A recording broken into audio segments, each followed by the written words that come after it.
Cuando un niño nace, los padres a menudo tendrán una apertura a más luz y amor. En aquel momento un núcleo de amor incondicional divino será tocado en los padres. Ellos sienten el carácter sagrado del nacimiento y del pequeño ser que se ha confiado en ellos y en la vida.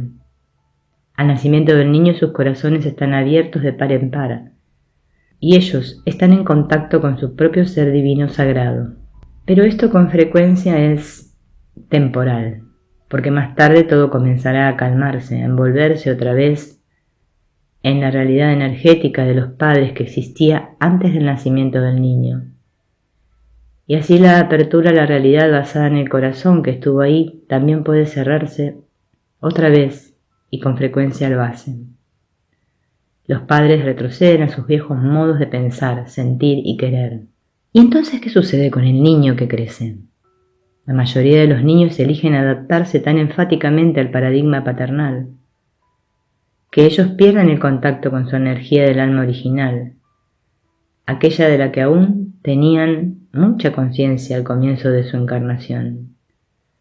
En esta primera fase de la vida, hasta la pubertad, ellos están tan preocupados en enfocarse en este mundo y en conseguir el amor y la atención de sus padres, que ellos mismos olvidan quiénes son. El niño tiene un desenfrenado anhelo por amor y cercanía, y cuando los padres no pueden proveerlo suficientemente, el niño se inclinará hacia otro lado para conseguirlo de cualquier forma. Él creará ilusorias imágenes de amor. Él tomará por amor las energías indebidas, por ejemplo, el orgullo de un padre cuando el hijo logra algo que en el mundo externo es visto como inteligente o bien hecho. Esta clase de orgullo paternal en realidad no tiene nada que ver con el niño. No es un orgullo en un logro interior, sino en un desempeño externo que no se origina necesariamente en los impulsos internos del niño. El niño puede crecer viendo a esta clase de orgullo como amor, y a menudo más adelante en su vida llegará a trabajar muy duro y no entenderá, siendo un adulto, por qué tiene el impulso a trabajar tan duro todo el tiempo, porque el trabajo ha llegado a ser una adicción para él. Una segunda distorsión o imagen ilusoria del amor es cuando el niño comienza a confundir amor con dependencia emocional. Muchos padres han experimentado ellos mismos una falta de amor real durante su infancia. Ellos no se han sentido verdaderamente acogidos en una atmósfera de cordialidad y seguridad.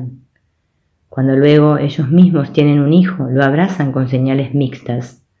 Por un lado está el amor genuino y por otro lado está la necesidad subconsciente de suplir la pérdida.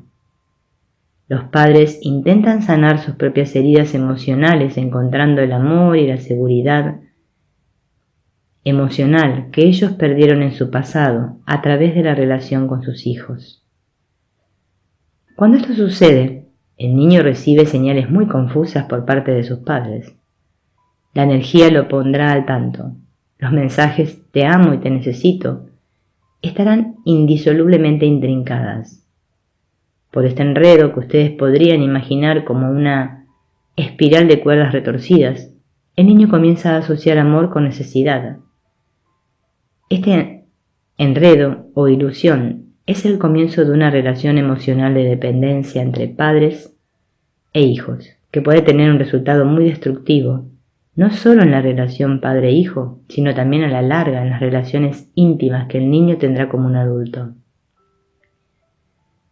En las relaciones que tenga con otros adultos, él o ella podrían fácilmente comenzar a pensar que ser necesitado es un ingrediente esencial del amor en esa relación.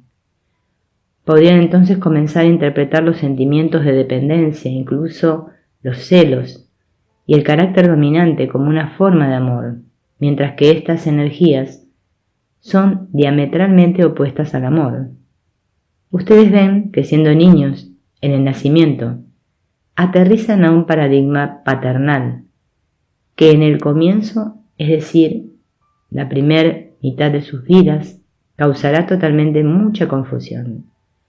Es como si ustedes fuesen llevados por mal camino, y en un cierto momento entran a sus vidas oportunidades y posibilidades que los invitan a investigar, a desenredar el nudo.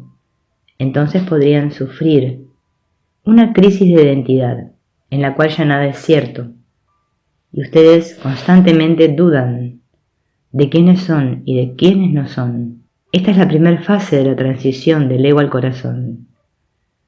El verdadero desenredo de sus ilusiones y errores toma lugar cuando ustedes contactan la energía del corazón. Esto significa ser realmente capaz de liberarlos y perdonarlos a sus padres interiormente y comenzar a seguir su propio camino. En cierto sentido, ustedes han sido las víctimas de sus padres como representantes de la conciencia basada en el ego durante su infancia. Han vivido temporalmente y parcialmente de acuerdo a sus ilusiones.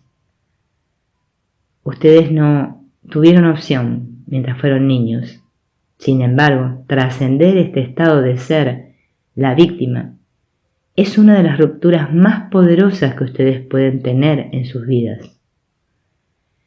Cuando ustedes pueden reconocer las impresiones energéticas más profundas de su infancia como tales, esto los vuelve una persona libre y luego deciden cuáles les convienen y cuáles es mejor soltar.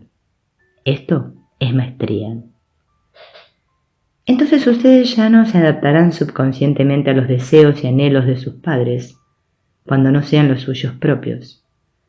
Al mismo tiempo ustedes ya no se rebelarán contra ellos tampoco.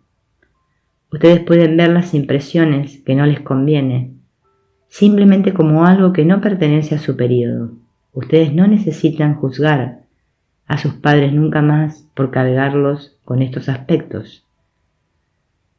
Ustedes no tienen que luchar contra ellos nunca más.